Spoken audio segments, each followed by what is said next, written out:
বিষয় দেখবো, আর সেটা হচ্ছে ঈশ্বর ভক্ত নারী। আমরা দেখেছি যেখানে উপাসনা হয় আর সেখানে মহিলাদের উপস্থিতির হার সব থেকে বেশি, আর পুরুষদের উপস্থিতির হার তুলনামূলকভাবে কম। যে কোনো আপনি প্রার্থনা সভাতে যদি খুব ভালো করে খেয়াল করেন দেখতে পাবেন যে মহিলাদের উপস্থিতির হার সব থেকে বেশি এবং পুরুষদের উপস্থিতির হার সব থেকে কম। তো আজকে আমরা দেখব যে ঈশ্বর ভক্ত নারী বা ঈশ্বর ভক্ত মহিলা। যখন আমরা বিষয় নিয়ে ঈশ্বরের বাক্য থেকে দেখব, তার মানে এটা শুধু মহিলাদের মধ্যে সীমাবদ্ধ তা নয়, কিন্তু আমরা যখনই করে ঈশ্বরের বাক্য পাঠ করি, আমরা শুনি, তখন অবশ্যই সেই বাক্য প্রত্যেকের জন্যই কার্যকারী। Amen, hallelujah. আজকে যেহেতু প্রচারের টাইটেল হলো ঈশ্বর ভক্ত নারী, তার মানে পুরুষেরা এটা ভাববো না, ছেলেরা এটা ভাববো না যে আজকে আমাদের জন্য কিছু নেই। না, ঈশ্বরের বাক্য আমাদের সকলের জন্য সমান। আমেন।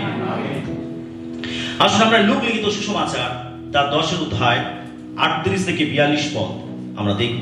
আর যখন তাহারা যাইতেছিলেন, তিনি কোন গ্রামে প্রবেশ করিলেন, আর মার্থা নামে একটি স্ত্রীলোক আপন গৃহে তাহার আতিথ্য করিলেন। মরিয়ম নামে তাহার একটি ভগিনী ছিলেন। তিনি প্রভুর চরণের নিকটে বসিয়া তাহার বাক্য শুনিতে লাগিলেন। কিন্তু মার্থা পরিচর্যা বিষয়ে অধিক ব্যতিব্যস্ত ছিলেন। আর তিনি নিকটে আসিয়া কহিলেন, প্রভু, আপনি কি কিছু মনে করিতেছেন না যে আমার ভগিনী পরিচর্যার ভার একা আমার উপরে ফেলিয়া রাখিয়াছে? অতএব উহাকে বলিয়া দিউন যে আমার সাহায্য করে। কিন্তু প্রভু উত্তর করিয়া তাহাকে কহিলেন, মার্থা, মার্থা, তুমি অনেক বিষয়ে চিন্তিত ও উদ্বিগ্ন আছো, কিন্তু অল্প কয়েকটি বিষয়, বরং একটি মাত্র বিষয় আবশ্যক। বাস্তবিক মরিয়ম সেই উত্তম অংশটি মনোনীত করিয়াছে, যাহা তাহার নিকট হইতে লইয়া যাবে না। ইহাই খ্রিস্টের সুসমাচার। আমেন। আমরা দেখি যে মার্থা, মরিয়ম এবং লাসার একটা ছোট পরিবার। আমরা যদি যোহন লিখিত সুসমাচার 11 অধ্যায় পাঠ করি, আমরা সেখানে এই পরিবারের ঘটনা দেখতে পাই, যেখানে লাসার মারা গেছিলেন আর প্রভু যীশু খ্রিস্ট 4 দিন পরে এই মৃত লাসারকে তিনি জীবিত করেছিলেন।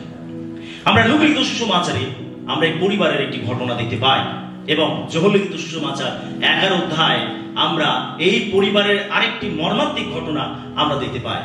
আমরা এই দুটো জায়গা থেকে আমরা এটা বুঝতে পারি যে এই পরিবারটি ছিল বৈথনিয়া গ্রামে, আর এই পরিবারের সঙ্গে প্রভু যীশু ভালো সম্পর্ক ছিল।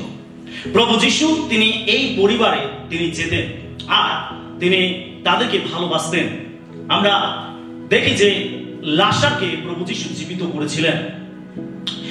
যীশু তিনি এই পরিবারকে ভালোবাসতেন এবং তিনি এই পরিবারে প্রায় তিনি যেতেন। আর আমরা এখানে দেখতে পাই যে মার্থা এবং মরিয়ম আর তারা যীশুকে তার বাড়িতে আমন্ত্রণ করেছিল, যেন যীশুকে তারা আতিথ্য করতে পারে।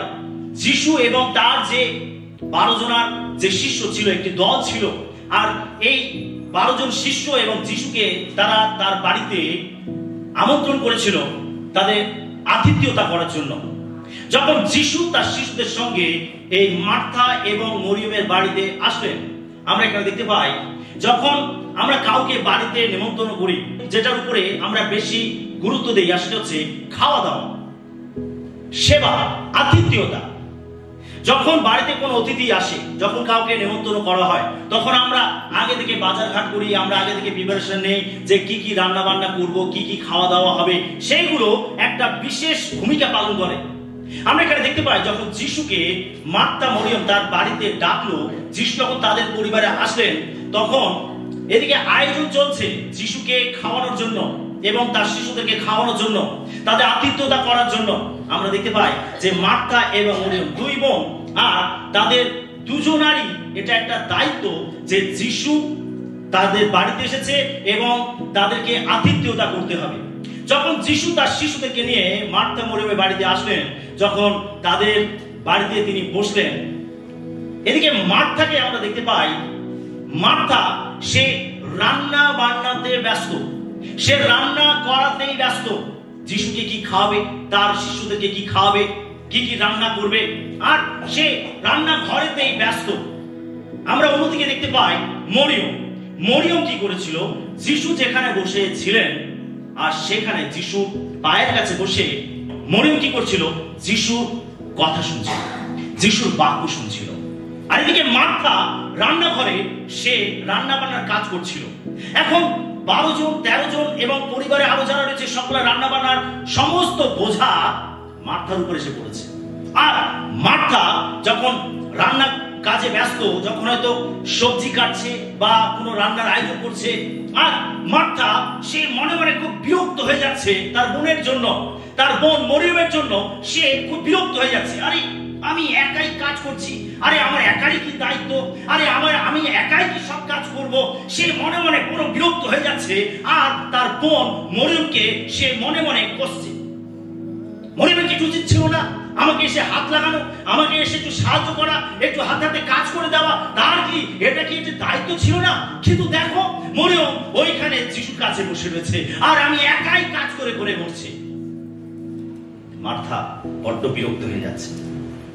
সে তখন ঠিক করলো যে আমি যিশুর কাছে যাব এবং আমি নালিশ করব, এবং সবাই যে আছে সবার মাঝখানে যিশু তাকে ধমক দেবে এবং তাকে বকা দেবে।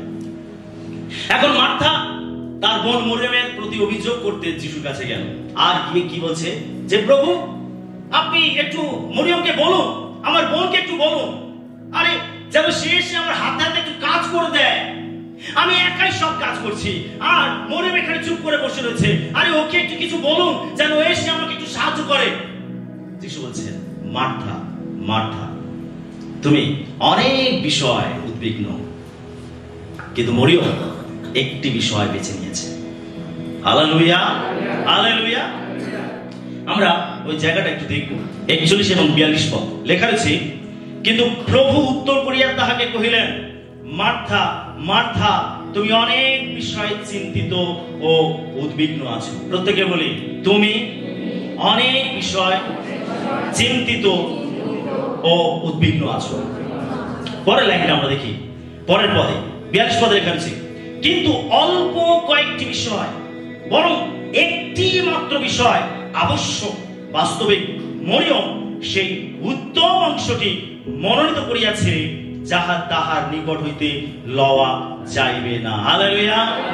সকলে বলি, একটি মাত্র বিষয় আবশ্যক। আমেন। Hallelujah hallelujah. যিশু তিনি মার্থাকে বকে দিলেন। মার্থা এসেছিল মরিয়মকে বকা খাওয়ানোর জন্য, কিন্তু যখন নালিশ করলো তখন যিশু তিনি মার্থাকেই বকলেন, মার্থা মার্থা, তুমি অনেক বিষয় চিন্তিত ও উদ্বিগ্ন আছো, কিন্তু মরিয়ম কি করেছে, একটি বিষয় মনোনীত করেছে, যা তার কাছ থেকে কেড়ে নেওয়া যাবে না।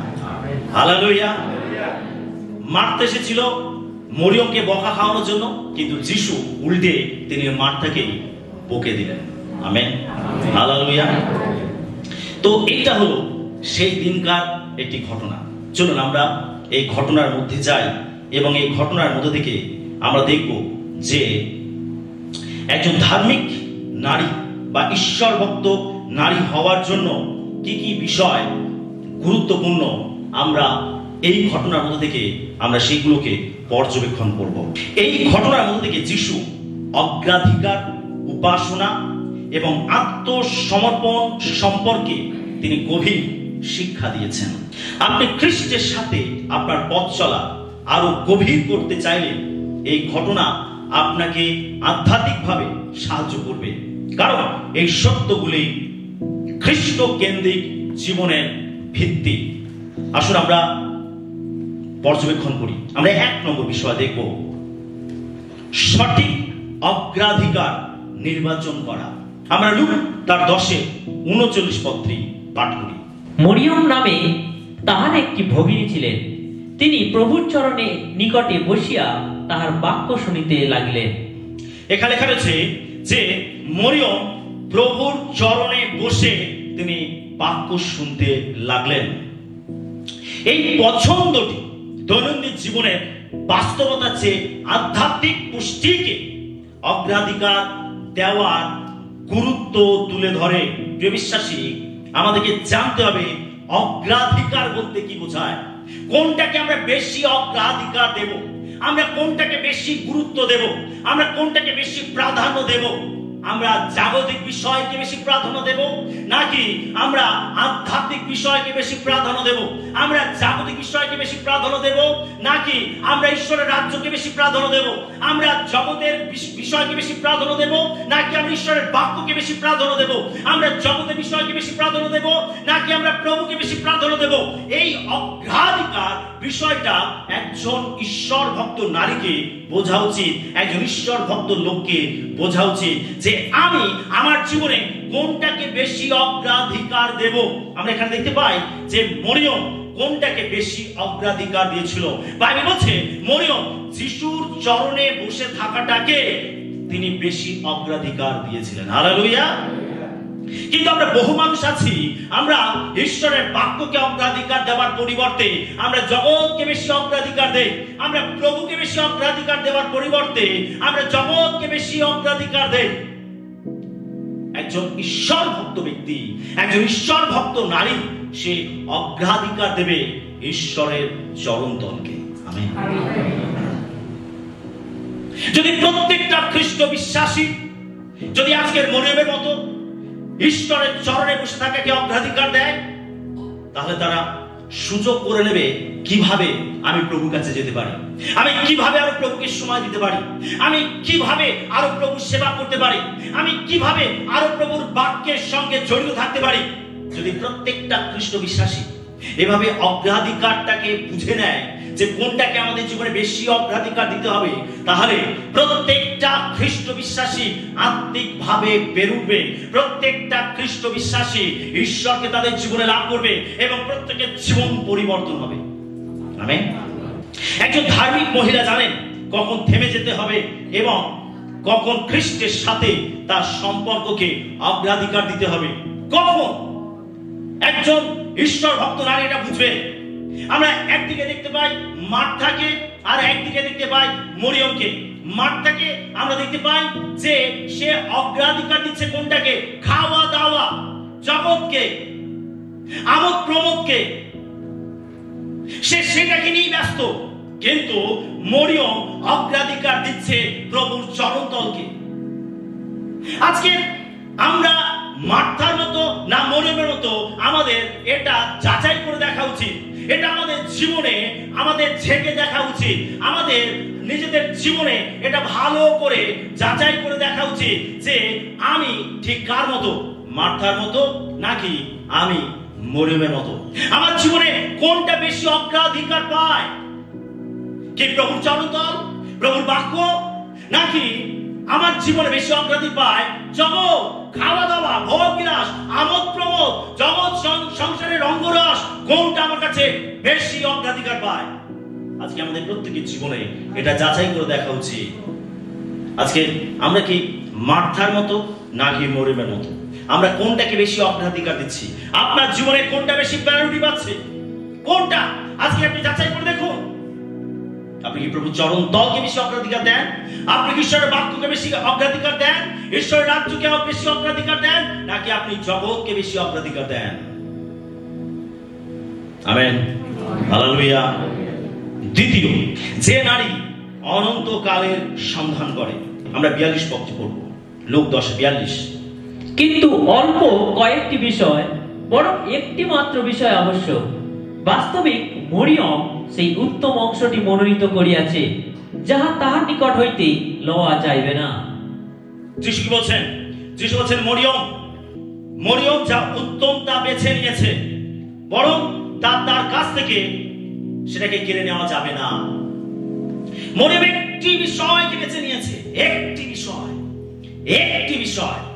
এই জগতে বহু বিষয় আছে, এই জগতে অনেক কিছু রয়েছে, তার মধ্যে থেকে মরিয়ম একটি বিষয় মনোনীত করেছে, একটি বিষয় বেছে নিয়েছে, আর সেটা হচ্ছে অনন্ত জীবন। Hallelujah, hallelujah. অনন্ত জীবন। কিভাবে আমি অনন্ত জীবন পেতে পারি? কিভাবে আমি অনন্তকাল ঈশ্বরের শান্তিতে থাকতে পারি? একটি বিষয় মরিয়ম বেছে নিয়েছে, যেটা তার কাছ থেকে কেউ কেড়ে নিতে পারবে না। বিশ্বাসী, যখন আপনি মরিয়মের মতো একটি বিষয়কে বেছে নেন, অনন্ত জীবনকে বেছে নেন, আপনি যখন প্রভুকে বেছে নেন, আপনার মন থেকে, আপনার হৃদয় থেকে কেউ সেটাকে কেড়ে নিতে পারবে না। আমেন। এই জগতে অনেক কিছু বিষয় রয়েছে, অনেক কিছু বিষয় রয়েছে, তার মধ্যে থেকে আপনাকে মরিয়মের মতো বেছে নিতে হবে একটি বিষয়, একটি বিষয়, একটি বিষয়। আসলে অনন্ত জীবন। আমরা অনেকে রয়েছি, আমরা সঠিক ডিসিশন নিতে পারি না। আমরা মরিয়মের মতো এই উত্তম বিষয়টাকে বেছে নিতে পারি না। আমরা বহু মানুষ রয়েছি, আমরা বেছে নিতে পারি না কোন পথটা বেছে নেব, কোন পথে আমি হাঁটবো, কোন পথে আমি চলবো। বাইবেল বলে দুটি পথ আছে, একটি মৃত্যুর পথ, একটি ধ্বংসের পথ, আর একটি জীবনের পথ। তুমি বেছে নাও কোন পথে তুমি হাঁটবে, কোন পথে তুমি চলবে। প্রিয় বিশ্বাসী, আপনাকে বেছে নিতে হবে কোন পথে আপনি হাঁটবেন, কোন পথে আপনি চলবেন। সেদিনে মরিয়ম বেছে নিয়েছিল প্রভুর চরণে থাকাকে, বেছে নিয়েছিল সে, বেছে নিয়েছিল অনন্ত জীবনকে, বেছে নিয়েছিল সে প্রভুর শান্তিতে থাকাকে সে বেছে নিয়েছিল। আজকে আমরা কোনটাকে বেছে নিচ্ছি? আজকে আমরা কোনটাকে মনোনীত করছি? আমাদের নিজেদেরকে যাচাই করে দেখা উচিত, আমাদেরকে প্রশ্ন করা উচিত যে আমি কোনটাকে আমার জীবনে বেছে নিয়েছি, কোনটাকে বেছে নিয়েছি। এই জগতে অনেক কিছু রয়েছে, তার মধ্যে থেকে আমি কোনটাকে বেছে নিয়েছি? আমি কি অনন্ত জীবনকে বেছে নিয়েছি? আমি কি প্রভুকে বেছে নিয়েছি? আজকে আমাদের নিজেদেরকে প্রশ্ন করা উচিত, নিজেদেরকে জিজ্ঞাসা করা উচিত যে আমি কোনটাকে মনোনীত করেছি। একটি বিষয় আপনাকে বেছে নিতে হবে, মরিয়মের মতো একটি বিষয় আপনাকে বেছে নিতে হবে। আসলে যে অনন্ত জীবন। Hallelujah, hallelujah, hallelujah. কেউ আপনার কাছ থেকে অনন্ত জীবন কেড়ে নিতে পারবে না, কেউ কেড়ে নিতে পারবে না। ওটা আপনার ব্যক্তিগত সম্পদ, ওটা আপনার ব্যক্তিগত উপহার। ঈশ্বরটা বিনামূল্যে আপনাকে দিয়েছেন। শুধু আপনি যীশু খ্রিস্টকে যদি বিশ্বাসে গ্রহণ করেন, তাহলে ওই অনন্ত জীবন কেবল আপনার ব্যক্তিগত অধিকার হবে, ওটা কেউ আপনার কাছ থেকে কেড়ে নিতে পারবে না। এই জগতে যারা এটাকে বেছে নেয়, এই জগতে যারা এই অনন্ত জীবনকে মনোনীত করে, আমরা দেখতে পাই তাদের উপরে অনেক তাড়না, অনেক অত্যাচার চলে, অনেক নির্যাতন চলে। আপনি জেনে রাখুন, যে যতই অত্যাচার করুক, যে যতই নির্যাতন করুক, যে যতই তাড়না করুক, যে যতই আপনাকে মারধর করুক, যে যতই আপনাকে এক ঘরে করে দিক, আপনি জেনে রাখুন এই অনন্ত জীবন কেউ আপনার কাছ থেকে কেড়ে নিতে পারবে না। হালেলুয়া। এই জগৎ আপনাকে বিভিন্ন চাপ দেবে, বিভিন্ন তাড়না দেবে, বিভিন্ন অত্যাচার করবে, যাতে আপনাকে প্রভুর কাছ থেকে সরিয়ে নেওয়া যায়, যাতে আপনাকে ঈশ্বরের কাছ থেকে সরিয়ে নেওয়া যায়, মণ্ডলী থেকে সরিয়ে নেওয়া যায়, প্রার্থনা থেকে সরিয়ে নেওয়া যায়। কিন্তু আপনি জেনে রাখুন, এই জগৎ আপনার উপরে যতই প্রেসার দিক, যতই চাপ দিক, যতই অত্যাচার করুক, যদি আপনি যিশুকে আপনার জীবনে ত্রাণকর্তা রূপে গ্রহণ করেছেন, এই একটি বিষয়কে আপনি মনোনীত করেছেন, আপনি জেনে রাখুন এটা আপনার কাছ থেকে কেউ কেড়ে নিতে পারবে না। হালেলুয়া। এই জগতের কোনো ক্ষমতা নেই, এই জগতের কোনো অধিকার নেই এই অনন্ত জীবনকে কেড়ে নেওয়ার। যিশু বলছেন মরিয়ম একটি জিনিস মনোনীত করেছে, যা তার কাছ থেকে কেউ কেড়ে নিতে পারবে না। হালেলুয়া। আজ আমরা বর্তমান সময় দেখতে পাই, সোশ্যাল মিডিয়া দেখতে পাই, বিভিন্ন নিউজে আমরা দেখতে পাই, বিভিন্ন খ্রিস্ট বিশ্বাসীদের মধ্যে থেকে আমরা শুনতে পাই চারিদিকে কিভাবে খ্রিস্ট বিশ্বাসীদের অত্যাচার হচ্ছে, কিভাবে মণ্ডলীগুলোকে অ্যাটাক করা হচ্ছে, কিভাবে গৃহমণ্ডলীগুলোকে অ্যাটাক করা হচ্ছে, কিভাবে চার্চগুলোকে অ্যাটাক করা হচ্ছে, কিভাবে মণ্ডলীগুলোকে ভেঙে দেওয়ার পরিকল্পনা চলছে, কিভাবে খ্রিস্ট বিশ্বাসীদেরকে স্তব্ধ করে দেওয়ার চেষ্টা চলছে। জেনে রাখুন, শয়তান যতই সেই সমস্ত পরিস্থিতি পরিবেশ নিয়ে আসুক, শয়তান যতই সেই সমস্ত লোকেদেরকে ব্যবহার করুক না কেন, খ্রিস্ট বিশ্বাসীদের মধ্যে থেকে কখনো অনন্তকালকে কেউ কেড়ে নিতে পারবে না। আমেন। আমাদের উপরে যাই করুক না কেন, যেন আমরা একটি বিষয়কে বেছে নিই, আসলে হচ্ছে অনন্ত জীবন। Amen. Hallelujah, hallelujah, hallelujah. Mariam এই একটি বিষয়কে বেছে নিয়েছিল, একটি বিষয়। আচ্ছা, আমাদের প্রত্যেকে একটি বিষয়কে বেছে নিতে হবে। যাই ঘটুক আমার জীবনে, যতই তাড়না ঘটুক, যতই সমস্যা হোক, যতই অত্যাচার আমার উপর আসুক না কেন, আমি অনন্তকালকে বেছে নিয়েছি, আমি প্রভুকে বেছে নিয়েছি। ওটা কেউ আমার কাছ থেকে কেড়ে নিতে পারবে না। ওটা আমার ব্যক্তিগত উপহার। ঈশ্বর আমাকে ব্যক্তিগতভাবে উপহার দিয়েছে। ও ঠিক আছে, আমি আমি বাড়িতে হয়তো মণ্ডলী দিয়ে বসতে পারছি না, হতে পারে আমি মণ্ডলীতে যেতে পারছি না, হতে পারে লোকেরা আমাকে চাপ সৃষ্টি করছে, লোকেরা আমার অত্যাচার করছে, তাড়না করছে, আমাকে প্রভুবিহীন মণ্ডলীবিহীন করতে চাইছে, আমাকে সহভাগিতা থেকে দূরে রাখতে চাইছে, কিন্তু আমি যেখানে থাকি ওটা আমার হৃদয়ের মধ্যে রয়েছে ঈশ্বরের রাজ্য। ওটা আমার কাছ থেকে কেউ কেড়ে নিতে পারবে না। হালেলুয়া। সেই জন্য খ্রিস্ট আমার প্রিয়জন, যাই বলুন আমাদের জীবনে আমরা যেন নিরাশ না হই। আপনি যেখানে থাকুন, যে অবস্থা থাকুন, যে পরিস্থিতি থাকুন, অনন্ত জীবন, অনন্ত কাল, অনন্ত রাজ্য আপনার হৃদয়ের মধ্যে রয়েছে। ওটা ঈশ্বর আপনাকে খ্রিস্টের মাধ্যমে উপহার দিয়েছেন। ওটা জগতের কোনো ক্ষমতা নেই আপনার কাছ থেকে কেড়ে নেওয়ার। আমেন। যখন আপনি জগৎ ছাড়বেন তখন আপনি ওই জগতে গিয়ে পৌঁছাবেন, অনন্ত জগতে। হালেলুয়া। 3 নম্বর বিষয়, ঈশ্বরের বাক্য শোনার নম্রতা। একজন ঈশ্বর ভক্ত নারী সে ঈশ্বরের বাক্য শোনার জন্য নিজেকে সর্বদাই নম্র রাখে। আমরা 39 পদটি পাঠ করব, লূক 10:39। মরিয়ম নামে তাহার একটি ভগিনী ছিলেন, তিনি প্রভুর চরণের নিকটে বসিয়া তাহার বাক্য শুনিতে লাগিলেন। কি লেখা রয়েছে? মরিয়ম তিনি প্রভুর চরণে বসে তিনি প্রভুর বাক্য শুনতে লাগলেন। প্রিয় বিশ্বাসী, চরণে বসা বলতে কি বোঝায়? চরণে বসা বলতে বোঝায় নম্রতা। কি বোঝায়? নম্রতা। প্রভুর চরণে বসে মরিয়ম প্রভুর বাক্য শুনছিল। মরিয়ম ভুলে গেছে, আরে খাওয়া দাওয়ার কাজ রয়েছে, রান্না বান্নার কাজ রয়েছে। মরিয়ম ভুলে গেছে, সে যখন এই সুযোগ পেয়েছে, তার ঘরে প্রভু এসেছে, যিশু তার ঘরে এসেছে, আর সে এই সুযোগকে সে হাতছাড়া করতে চাইল না। সে সব ভুলে গিয়ে যিশুর চরণে বসে থাকাটাকে বেছে নিয়েছিল। সে যিশুর চরণে বসে থাকাটাকে মনোনীত করেছিল। সে যিশুর চরণেই পড়েছিল। এই সুযোগ সে হয়তো বারবার পাবে না। যিশু অনেক ব্যস্ত থাকেন। যিশু যদি রাস্তাঘাটে কোথাও প্রচার করছেন, অসংখ্য মানুষ তাকে ভিড় করে থাকে, হাজার হাজার মানুষ তাকে ঘিরে থাকে। আর সেই ব্যস্ততার মধ্যে এই সুযোগটা পাওয়া অত সহজ নয়। যিশুর চরণে বসা, যিশুর বাক্য শোনা, এই যে সুন্দর সুযোগটা, এটা পাওয়া অত সহজ ব্যাপার নয়। কিন্তু আজকে যখন মরিয়ম সেই সুযোগটা পেয়েছে, তার ঘরে যিশু এসেছে, তখন সে সেই সুযোগটাকে হাতছাড়া করতে চাইল না, সে খোয়াতে চাইল না। সে যিশুর চরণে নম্র হয়ে বসলো এবং যিশুর দিকে তাকিয়ে সে যিশুর কথা, যিশুর বাক্য সে শুনতে লাগলো। এই সুযোগ সে বারবার পাবে না, আর এই সুযোগকে পেয়ে সে হাতছাড়াও করতে চাইল না। তাই সে যিশুর চরণে বসে নম্রভাবে বসে যিশুর মুখ থেকে বাক্য সে শুনতে লাগলো। প্রিয় বিশ্বাসী, ঈশ্বর ভক্ত একজন ব্যক্তি হতে গেলে, ঈশ্বর ভক্ত নারী হতে গেলে, ঈশ্বর ভক্ত একজন মানুষ হতে গেলে, ঈশ্বর ভক্ত লোক হতে গেলে আমাদের জীবনে দরকার নম্রতার সঙ্গে প্রভুর চরণে বসা এবং তার বাক্য শোনা। হালেলুয়া। একজন ঈশ্বর ভক্ত ব্যক্তি সে সব সময় নম্র হৃদয়ে প্রভুর বাক্য শুনবে। প্রভুর বাক্য শোনার জন্য তার হৃদয়ে আকাঙ্ক্ষা থাকবে। প্রভুর বাক্য শোনার জন্য সে ক্ষুধার্ত থাকবে, তৃষ্ণার্ত থাকবে। কিন্তু একজন জগতের মানুষ সেই ঈশ্বরের বাক্যের প্রতি আকাঙ্ক্ষিত হবে না। একজন জগতের মানুষ সেই ঈশ্বরের বাক্যের প্রতি ক্ষুধার্ত হবে না। সে বিচলিত থাকবে, উদ্বিগ্ন থাকবে, সেই ঈশ্বরের বাক্যের প্রতি মনোনিবেশ করবে না। কিন্তু একজন ঈশ্বর ভক্ত ব্যক্তি, একজন ঈশ্বর ভক্ত মানুষ, একজন ঈশ্বর ভক্ত মহিলা সে প্রভুর চরণে নম্র হয়ে বসবে এবং প্রভুর বাক্য শুনবে। হালেলুয়া। তার হৃদয়ে একটা গভীর আকাঙ্ক্ষা থাকবে, গভীর খিদে থাকবে। আমি আরো কিভাবে প্রভুর বাক্য শুনতে পারি, আমি আরো কিভাবে প্রভুর বাক্য পেতে পারি, আমি আরো কিভাবে প্রভুর বাক্য জানতে পারি, আমি আরো কিভাবে প্রভুর বাক্যকে সঞ্চয় করতে পারি। এই গভীর আকাঙ্ক্ষা তার হৃদয়ের মধ্যে থাকবে। কিন্তু একজন যে জগতের মানুষ ঈশ্বরের বাক্যের প্রতি তার খিদে থাকবে না।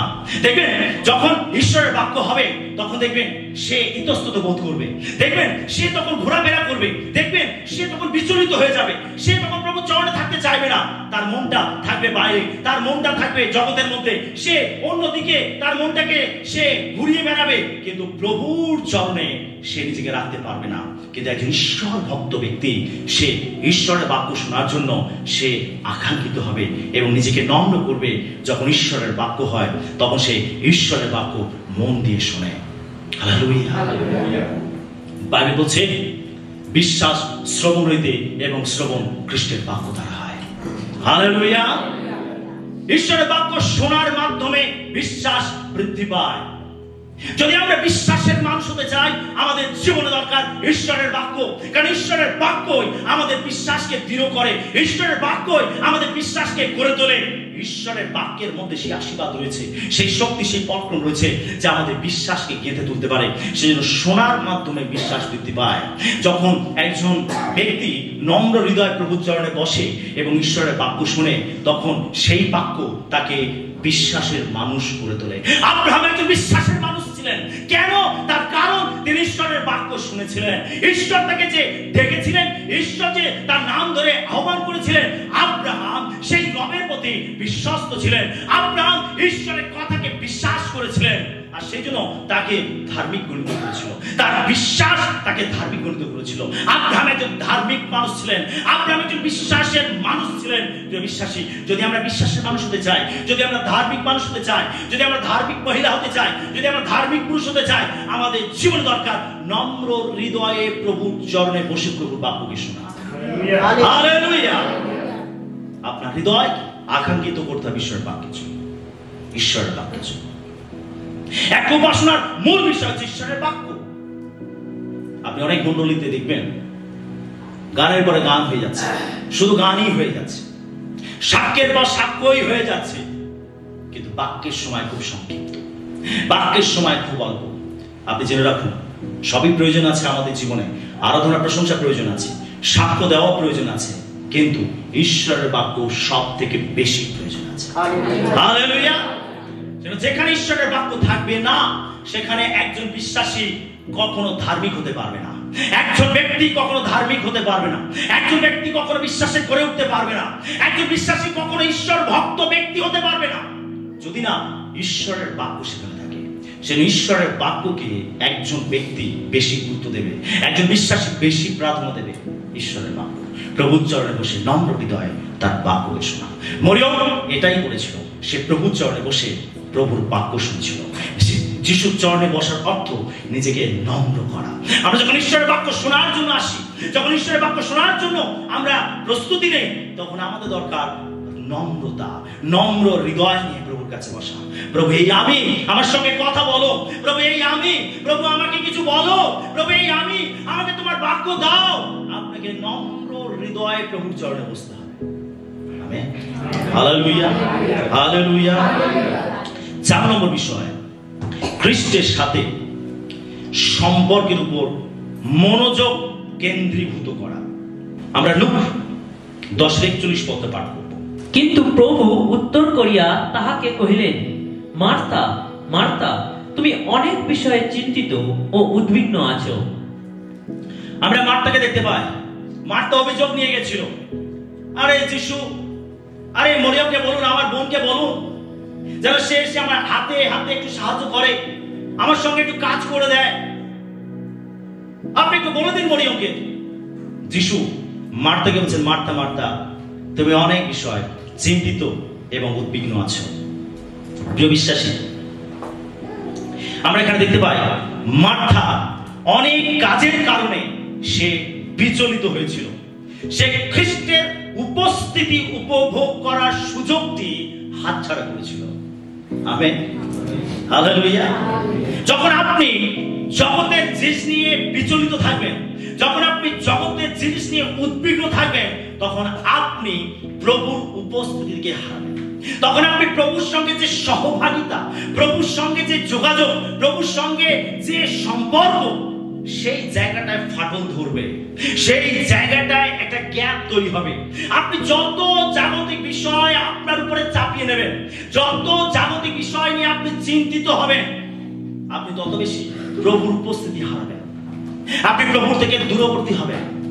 জগতের যত বেশি চিন্তা ভাবনা আপনার মধ্যে নিয়ে আসবেন, আপনি যত বেশি জগতের চিন্তা আপনার মনেতে ভরে নেবেন, আপনি জেনে রাখুন, আপনি তত বেশি প্রভুর থেকে দূরবর্তী হবেন। আপনি প্রার্থনা থেকে সরে যাবেন, আপনি ঈশ্বরের উপস্থিতি থেকে সরে যাবেন, আপনি ঈশ্বরের বাক্য থেকে সরে যাবেন, আপনি প্রভুর সঙ্গে সম্পর্ক সহভাগিতা করা থেকে আপনি সরে যাবেন। এটা আপনার আত্মিক জীবনকে ধ্বংস করে দেবে, এটা আপনার আত্মিক জীবনে ফাটল ধরাবে এবং আপনি আত্মিকভাবে বিপন্ন হবেন, ধ্বংসপ্রাপ্ত হবেন। মার্থার অবস্থা তাই হয়েছিল। মার্থা সে জগতের বিষয় নিয়ে অনেক বেশি উদ্বিগ্ন ছিল, চিন্তিত ছিল, কিন্তু মরিয়ম একটি বিষয় বেছে নিয়েছিল। হালেলুয়া। মরিয়ম সে যিশুর চরণে বসে থাকাকেই বেছে নিয়েছিল, আর মার্থা সে অনেক বিষয় নিয়ে চিন্তিত ছিল। আজকে আমরা যারা ঈশ্বরের সেবা করতে চাই, আজকে আমরা যারা ঈশ্বরের পথে চলতে চাই, আজকে আমরা যারা প্রভুকে গভীরভাবে লাভ করতে চাই, আমাদের জীবনে যদি জাগতিক জিনিসগুলো থাকে, ওটা আপনাকে ধ্বংস করবে, ওটা আপনাকে প্রভু থেকে দূরে নিয়ে যাবে। যিশু বীজ বাবুকে দৃষ্টান্তে বলেছিলেন যে কতগুলি বীজ কোথায় পড়লো? কাঁটা ঝোপের মধ্যে। আর ওই কাঁটা ঝোপের মধ্যে যখন পড়লো, তখন সেই বীজ থেকে গাছ তো তৈরি হলো, কিন্তু ওই কাঁটা ঝোপগুলো এমন ভাবে গাছ থেকে চেপে ধরলো যে সেই গাছটা থেকে আর ফল তৈরি হলো না, কোন রকম ফল তৈরি হলো না। প্রিয় বিশ্বাসী, যিশু কি বলছেন যে ওই বীজ হলো ওই বীজ হলো সেই ব্যক্তির মতো, ওই ভূমি হলো সেই ব্যক্তির মতো যে ঈশ্বরের বাক্যকে গ্রহণ করেছে। হ্যাঁ, ঈশ্বরের বাক্যকে গ্রহণ করেছে এবং সেই বাক্য আস্তে আস্তে বৃদ্ধিও পেয়েছে, কিন্তু একটা সময়, একটা পর্যায়ে, একটা পরিস্থিতিতে গিয়ে এমন একটা সিচুয়েশন তৈরি হয়েছে যে জগতের চিন্তা, ধনের চিন্তা, সম্পদের চিন্তা, চাকরির চিন্তা তাকে এমন ভাবে চেপে ধরেছে যে সেই গাছ থেকে আর কোন রকম ফল ধরল না। আমরা অনেক খ্রিস্ট বিশ্বাসী আছি, আমরা ঈশ্বরের বাক্যকে শুনি, ঈশ্বরের বাক্যকে আমাদের হৃদয়ে গ্রহণ করি, ঈশ্বরের বাক্যকে আমরা নেই আমাদের জীবনে এবং বৃদ্ধিও পাই, আমরা বেড়ে উঠি আস্তে আস্তে। কিন্তু একটা সময় গিয়ে দেখা যায় যে জগতের চিন্তা, টাকার চিন্তা, চাকরির চিন্তা, ব্যবসার চিন্তা, আর এই পরিবারের চিন্তা, বিভিন্ন চিন্তা এমন ভাবে আমাদেরকে চেপে ধরে যে তখন আমরা প্রার্থনা থেকে সরতে আরম্ভ করি, আমরা মণ্ডলী থেকে সরতে আরম্ভ করি, আমরা ঈশ্বরের বাক্য থেকে সরতে আরম্ভ করি। আরে যখন ফল ধরার সময় এসেছে, যখন ফল ধরবে, আর ঠিক সেই সময় এই চিন্তাগুলো এমন পেয়ে বসে যে আমরা সবকিছু থেকে সরে যাই, আর তার ফলে আমরা ফলহীন বৃক্ষ থেকে যাই। আমাদের জীবনে কোনো আত্মিক ফল থাকে না, আমরা আত্মিক ফল ধরতে পারি না, তার কারণ এই চিন্তাগুলো আমাদেরকে পেয়ে বসেছে। যিশু তিনি মার থেকে বলছেন, তুমি অনেক বিষয়ে চিন্তিত, অনেক বিষয়ের উদ্বিগ্নতা তোমার মধ্যে রয়েছে। আজকে প্রিয় বিশ্বাসী, যদি আপনি জগতের চিন্তা ভরে থাকেন, জগতের চিন্তা আপনার মনে ভরে থাকে, ধনের চিন্তা আপনার মনে ভরে থাকে, যদি সম্পত্তির চিন্তা আপনার মনে ভরে থাকে, জীবিকার চিন্তা আপনার মনে ভরে থাকে, আরে যদি আপনার সংসারের চিন্তা, জগতের চিন্তা, ধনের মায়া, জীবিকার চিন্তা আপনার জীবন কাচ্ছন্ন করে থাকে, আপনি জেনে রাখুন আপনি ফলহীন থেকে যাবেন, আপনার জীবনে আত্মিক ফল দেখা যাবে না। তার কারণ এগুলো আপনাকে চেপে ধরেছে যাতে আপনি ফলহীন থেকে যান। যদি আমরা ফলবন্ত বৃক্ষ হতে চাই, তাহলে আমাদের জীবন থেকে চিন্তাগুলোকে সরাতে হবে, জগতের চিন্তা, ধনের চিন্তা সরাতে হবে। যিশু তিনি কি বলছেন? মত্তি 6:33 তিনি কি বলছেন? তোমরা প্রথমে তার রাজ্য ধার্মিকতার জন্য চেষ্টা করো, তাহলে সবকিছু তোমাদেরকে দেওয়া যাবে। হালেলুয়া, এটা জোরে বলি আমেন। যদি আমরা প্রথম বিষয় আমরা মরিয়মের মতো বেছে নিই, ঈশ্বরের রাজ্য, তার ধার্মিকতাকে যদি আমরা প্রায়োরিটি দেই, ঈশ্বর তার প্রতিজ্ঞাতে বিশ্বস্ত। তিনি বলছেন তোমার সকল প্রয়োজন মেটানো যাবে। আমেন। এই জগতে বেঁচে থাকার জন্য আমাদের প্রয়োজন আছে অন্নের, আমাদের প্রয়োজন আছে বস্ত্রের, আমাদের প্রয়োজন আছে বাসস্থানের। ঈশ্বর তার প্রতিজ্ঞা বিশ্বস্ত। তিনি বলছেন যে সবকিছু তোমাদেরকে যোগানো যাবে। আমেন। তুমি যে আকাশের পাখিদের দিকে চেয়ে রাখো, তারা বনে না, তারা কাটে না, তাদের গলা ভালো নাই, কিন্তু তারা প্রত্যেক দিনের খাদ্য প্রত্যেক দিন তারা পায়। আমেন। যদি ঈশ্বর ওই পাখিদের চুগিয়ে থাকেন, ঈশ্বরের শ্রেষ্ঠ সৃষ্টি মানুষ আমি আপনি, ঈশ্বর আমাদেরকে যোগাবেন। Hallelujah, hallelujah, hallelujah. সেই জন্য আমাদের মার্থার মতো আমাদের জীবন থেকে উদ্বিগ্নতাগুলোকে সরাতে হবে, সরাতে হবে। যদি আমরা খ্রিস্ট ভক্ত নারী হতে চাই, পুরুষ হতে চাই, যদি আমরা ধার্মিক ব্যক্তি হতে চাই, তাহলে খ্রিস্টের সাথে আমাদের সম্পর্ককে দৃঢ় করতে হবে, মজবুত করতে হবে, যেভাবে মরিয়ম করেছিল। সে সমস্ত কাজকর্ম ভুলে গেছিল, সে সমস্ত চিন্তা ভাবনাকে সরিয়ে প্রভুর চরণে বসে থাকাটাকে বেছে নিয়েছিল। আমাদেরকে একটি বিষয় বেছে নিতে হবে। আমেন।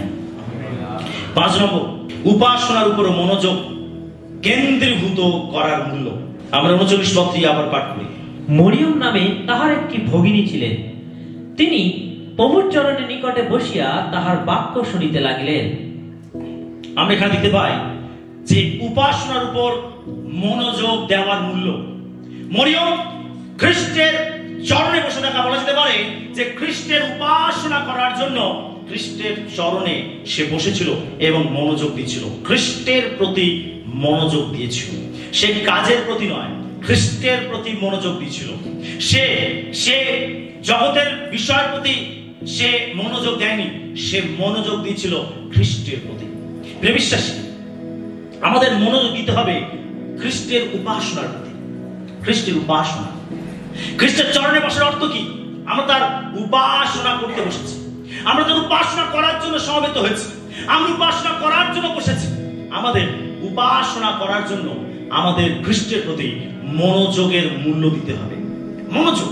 আমরা অনেকে রয়েছি খ্রিস্টের চরণে বসে থাকি, কিন্তু আমাদের মন জগতের মধ্যে বিচরণ করে বেড়ায়। আমাদের দেহ পড়ে থাকে খ্রিস্টের কাছে, কিন্তু আমাদের মন পড়ে থাকে জগতের মধ্যে। দুই বন্ধু রাস্তা থেকে হাঁটছে, আর দুজনে আলোচনা করতে করতে যাচ্ছে। এক বন্ধু বলছে যে আজকে আমার ইচ্ছা করছে যে আমি তো বাইজির বাড়ি যাই আর সেখানে গিয়ে একটু আনন্দ ফুর্তি করি। আরেক বন্ধু বলছে যে না, আজকে আমার ইচ্ছা করছে যে আমি চার্চে যাব আর গিয়ে আমি প্রার্থনা করব। তো দুই বন্ধু বলছে ঠিক আছে, তোর যখন ইচ্ছা করছে চার্চে যা, আর আমার আজকে ইচ্ছা করছে বাইজির বাড়িতে গিয়ে আনন্দ ফুর্তি করতে, আমি সেখানে যাব। তো দুই বন্ধু দুই দিকে চলে গেল। একজন গেল চার্চে প্রার্থনা করতে, আর একজন চলে গেল বাইজির বাড়িতে নাচ দেখতে, জগতের আনন্দ ফুর্তি করতে। দুইজন দুই জায়গাতে গেল। আর যে বন্ধু চার্চে গেছে প্রার্থনা করতে, সে চার্চে বসে আছে আর বসে বসে ভাবছে, আরে আমার ওই বন্ধুটা কত জগতের আনন্দ করছে, আর আমি চার্চে এসেছি বোরিং প্রার্থনা, আরে বোরিং বাক্য, আরে এখানে আমার বোরিং লাগছে। আমার বন্ধুরা মানে কত এনজয় করছে। আর যে বন্ধুটা বাইজির বাড়িতে গেছে, সে ওইখানে বসে আছে, নাচ গান হচ্ছে, হইহুল্লোড় হচ্ছে, আমোদ প্রমোদ হচ্ছে, কিন্তু সে সেখানে বসে বসে ভাবছে, আরে আমার বন্ধুটা চার্চে গেছে আর সেখানে প্রার্থনা করছে, সে কত ঈশ্বরের আশীর্বাদ পাচ্ছে, আর আমি এখানে এই পাপের মধ্যে জড়িত রয়েছে। দেখুন, দুই বন্ধু দুই জায়গাতে গেছে, তাদের দেহ দুই জায়গাতে রয়েছে, কিন্তু তাদের মন অন্য জায়গাতে রয়েছে। আমাদের জীবন অনেক সময় এরকম হয়, আমরা মণ্ডলীতে আসি, প্রার্থনায় আসি, আমাদের দেহ থাকে, কিন্তু আমাদের মন প্রভুর উপাসনায় যুক্ত থাকে না, আমাদের মন প্রভুর প্রতি থাকে না, আমাদের মন ঈশ্বরের বাক্যের প্রতি থাকে না, আমাদের মন আরাধনায় থাকে না, আমাদের মন প্রার্থনা থাকে না, আমাদের মন বিচরণ করে বেড়ায় জগতের প্রতি। কোথায় কি হচ্ছে, আরে কোথায় কি কাজ আছে, আরে কোথায় কি করতে হবে, আরে কোথায় কোন লোকের সঙ্গে দেখা করতে হবে, আরে কোথায় গিয়ে কোন কাজটি সারতে হবে। আমাদের মন জগতের মধ্যে বিচরণ করে বেড়ায়। আমাদের দেহ পড়ে থাকে প্রভুর চরণে, কিন্তু আমাদের মন থাকে অন্য জায়গায়। বিশ্বাসে আপনার মন, আপনার হৃদয়, ঈশ্বর চান আপনার হৃদয়, ঈশ্বর চান আপনার হৃদয়, ঈশ্বর চান আপনার অন্তঃকরণ, ঈশ্বর আপনার হৃদয়ের প্রতি আকাঙ্ক্ষিত।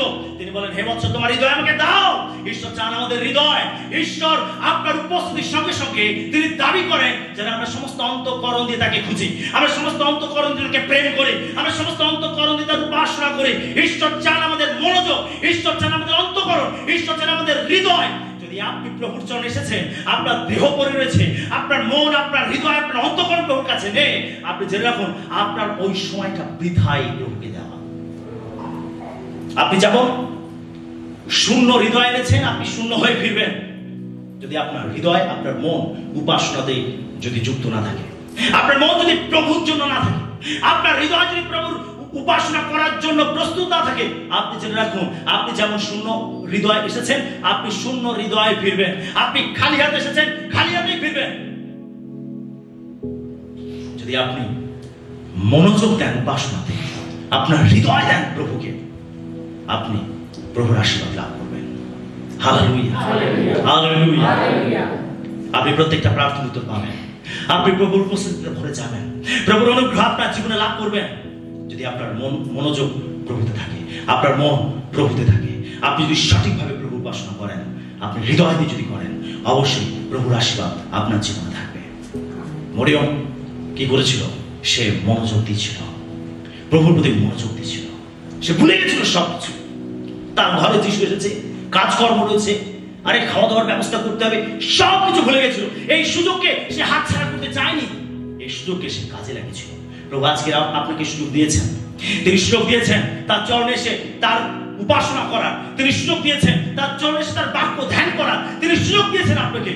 এই সুযোগ যখন আমরা পাই, তখন আমাদের উচিত বুদ্ধিমানের ন্যায় সুযোগকে কাজে লাগানো।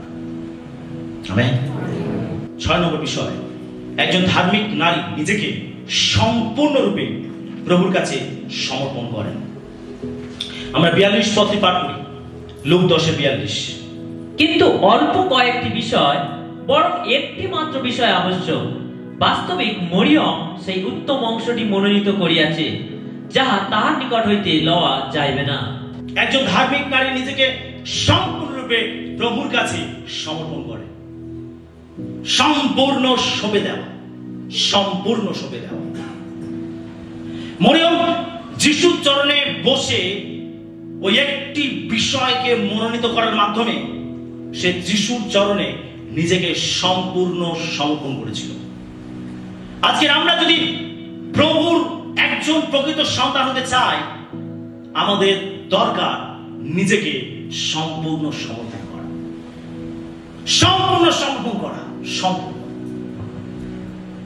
যদি আমরা সম্পূর্ণ নিজেকে সমর্পণ না করি, যে জায়গাটা আমরা বাদ রাখবো প্রভুকে দিতে, আমরা সেই জায়গাটাতেই আমাদের জীবনে গোলযোগ দেখব।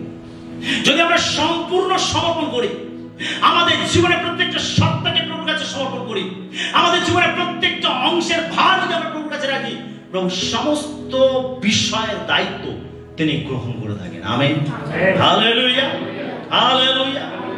আমাদের সম্পূর্ণ প্রভুর কাছে নিজেকে সমর্পণ করতে হবে।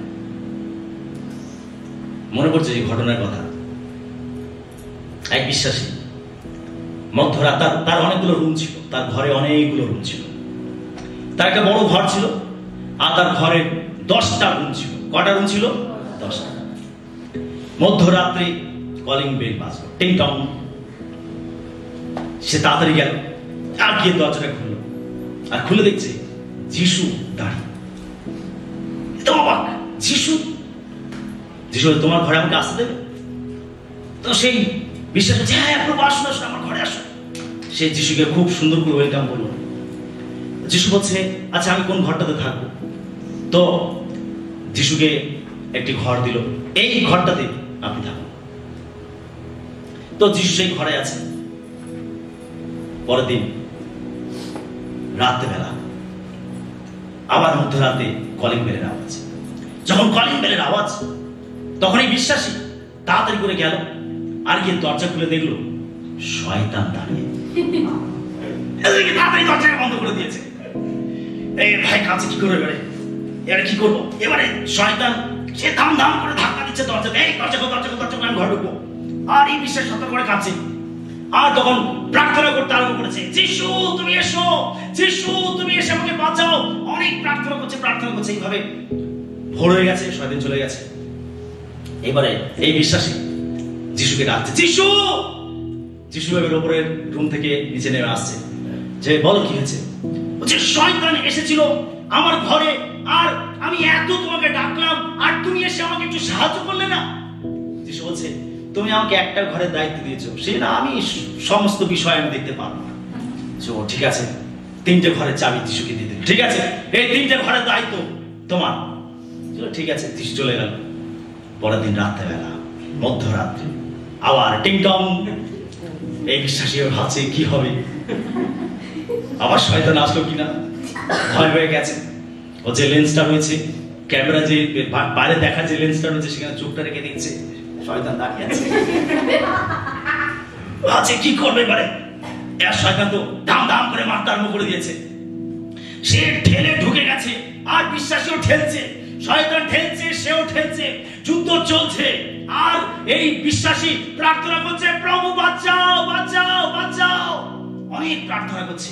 এইভাবে শয়তানের সঙ্গে ধাক্কা ধাক্কি, ধস্তাধস্তি হতে হতে ভোর হয়ে গেছে, শয়তান চলে গেছে। এই বিশ্বাসী এবারে আবার ডাকছে, যিশু। যিশু উপর থেকে নামলো, যে কি হয়েছে? আমি তোমাকে এত ডাকলাম, আর শয়তান আমাকে সে এত অত্যাচার করলো, আর তুমি একটু আমাকে বাঁচাতে আসবে না।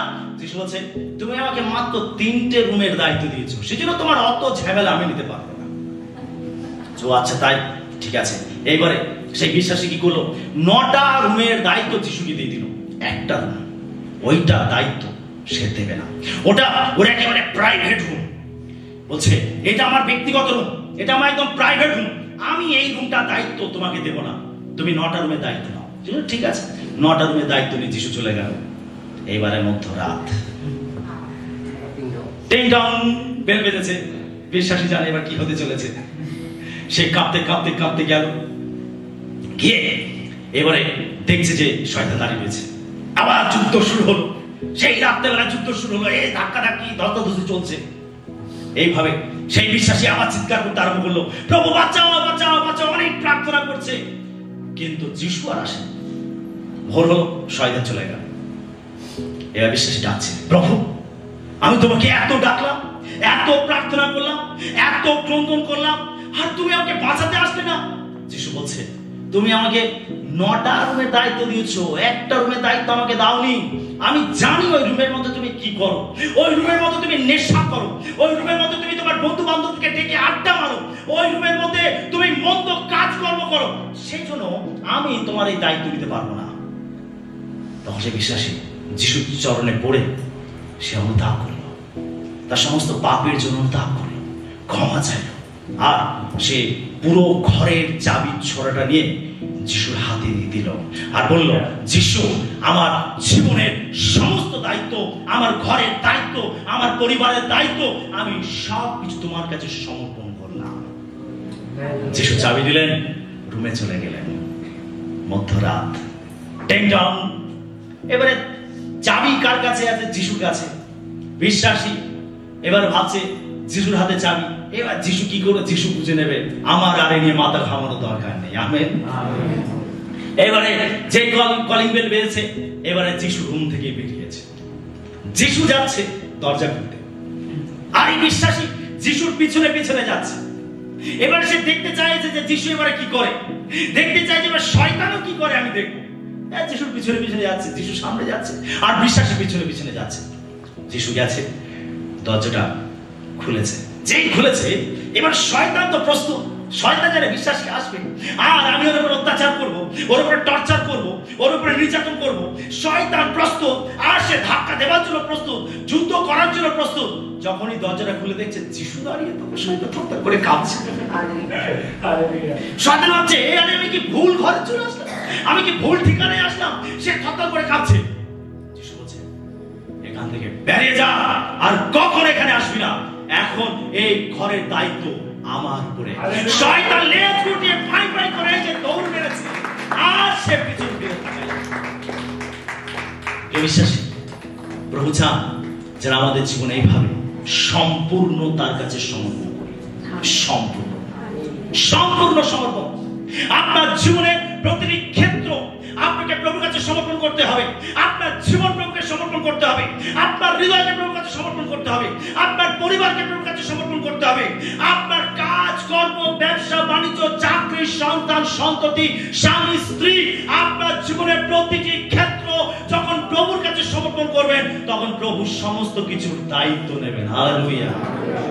মরিয়ম নিজেকে সমর্পণ করেছিল, সম্পূর্ণ দিয়ে দিয়েছিল প্রভুকে। আজকে আমাদের জীবন দরকার সম্পূর্ণ সমর্পণ করা। আমেন। হালেলুয়া। একজন ঈশ্বর ভক্ত নারী, সে নিজেকে সম্পূর্ণ সমর্পণ করবে। একজন ঈশ্বর ভক্ত ব্যক্তি, সে সম্পূর্ণ প্রভুর কাছে নিজেকে সমর্পণ করবে। আমেন। 7 নম্বর বিষয়, ঈশ্বরের ব্যবস্থার উপরে আস্থা রাখা। আমরা লুক 10:40 এবং 41 পদ পাঠ করি। কিন্তু মার্থা পরিচর্যা বিষয়ে অধিক ব্যতিব্যস্ত ছিলেন, আর তিনি নিকটে আসিয়া কহিলেন, প্রভু, আপনি কি কিছু মনে করিতেছেন না যে আমার ভগিনী পরিচর্যার ভার একা আমার উপরে ফেলিয়া রাখিয়াছে? অতএব উহাকে বলিয়া দিও যেন আমার সাহায্য করে। কিন্তু প্রভু উত্তর করিয়া তাহাকে কহিলেন, মার্থা, মার্থা, তুমি অনেক বিষয়ে চিন্তিত ও উদ্বিগ্ন আছো। প্রিয় বিশ্বাসী, মার্থা যিশুর কাছে এসে অভিযোগ করছিল। কি বলছিল? যে আপনি মরিয়মকে একটু বলুন যেন আমাকে এসে একটু সাহায্য করে। ওর কি উচিত ছিল না আমাকে এসে একটু সাহায্য করা, আমার হাতে হাতে এসে কাজ করা? ওর কি উচিত ছিল না? মার্থা মরিয়মের বিরুদ্ধে অভিযোগ করছিল। তার কারণ মার্থার মধ্যে উদ্বিগ্নতা ছিল, মার্থার মধ্যে চিন্তা ছিল। মার্থা অনেক বিষয় উদ্বিগ্ন নিয়ে সে যিশুর কাছে এসেছিল এবং অভিযোগ করেছিল। প্রিয় বিশ্বাসী, তার এই উদ্বিগ্নতা, তার এই দুশ্চিন্তা প্রমাণ করে যে ঈশ্বরের উপরে তার আস্থা অনেক। আমরা যারা ঈশ্বর ভক্ত মানুষ হতে চাই, আমাদের সম্পূর্ণ আস্থা ঈশ্বরের উপর রাখতে হবে। তার ব্যবস্থার উপরে আমাদের সম্পূর্ণ নির্ভরতা রাখতে হবে। তিনি তার বাক্যে, তার প্রতিশ্রুতিতে যা কিছু বলেন, আমরা যেন সেটার উপরে বিশ্বাস করি, আমরা যেন সেটার উপরে নির্ভর করি, আমরা যেন আস্থা রাখি তার বাক্যের উপরে। কিন্তু আমরা অনেকে রয়েছে, আমরা ঈশ্বরের বাক্যের উপরে আস্থা রাখি না, বরং আমরা নিজেরাই আমাদের সমস্যা সমাধান করতে চাই। আমরা নিজেরাই চিন্তা ভাবনা করতে চাই। আমরা ভাবি যে আমি চিন্তা করে আমার সমস্যা সমাধান করে দেব। আমরা ভাবি যে আমি নিজের শক্তিতে তা করে নেব। আমরা ভাবি নিজের বুদ্ধিতে, নিজের বলে আমরা তা করে নেব। কিন্তু তার পরিণাম কি হয়? আরো জটিলতা বাকি যায়, আরো সমস্যা বেড়ে যায়। আমরা সেখান থেকে বেরোতে পারি না। মার্থা উদ্বিগ্নতা এবং চিন্তা প্রকাশ করার মাধ্যমে এটা প্রমাণ করেছিল যে ঈশ্বরের ব্যবস্থার উপরে তার আস্থা যথেষ্ট কম। আপনি যত উদ্বিগ্ন হবেন, আপনি যত চিন্তিত হবেন একজন বিশ্বাসী হয়ে, আপনি জেনে রাখুন আপনি তত ঈশ্বরের বাক্যের প্রতি যে আপনার আস্থা নেই, আপনি তারই প্রমাণ দেবেন। আপনি চিন্তা করে কিছু করতে পারবেন না, আপনি উদ্বিগ্ন হয়ে কিছু করতে পারবেন না। ও আমার এই সমস্যা, ও আমার এই কষ্ট, ও আমার এই জটিলতা, ও আমার এই পরীক্ষা, আরে আমি কি করে এখান থেকে বেরোবো, আরে কি করে সমস্যা সমাধান হবে, আরে কি করব। এই যে চিন্তা আপনার মধ্যে, আপনি যত এটা করবেন আপনি তত বেশি গভীরে চলে যাবেন। বাইবেল আমাদেরকে বলে আমরা চিন্তা করে আমাদের কালো চুলকে সাদা করতে পারবো না, সাদা চুলকে কালো করতে পারবো না। আমরা চিন্তা করে আমাদের আয়ু এক হস্ত বাড়াতে পারবো না, এক হস্ত কমাতে পারবো না। কিন্তু আমরা তার সত্ত্বেও চিন্তা করব, কি তাই তো? আমাদের এটা হচ্ছে স্বভাব, বৈশিষ্ট্য, মানুষের বৈশিষ্ট্য।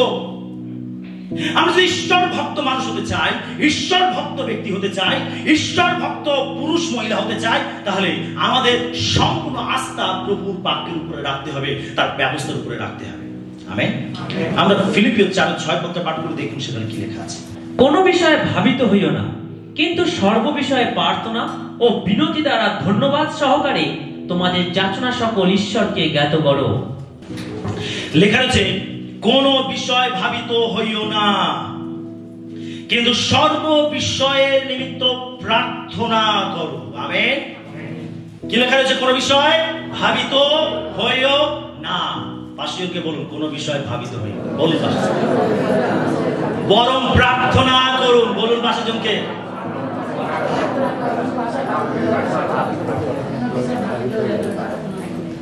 আপনার চিন্তা, আপনার ভাবনার ভার কার উপরে রাখবেন?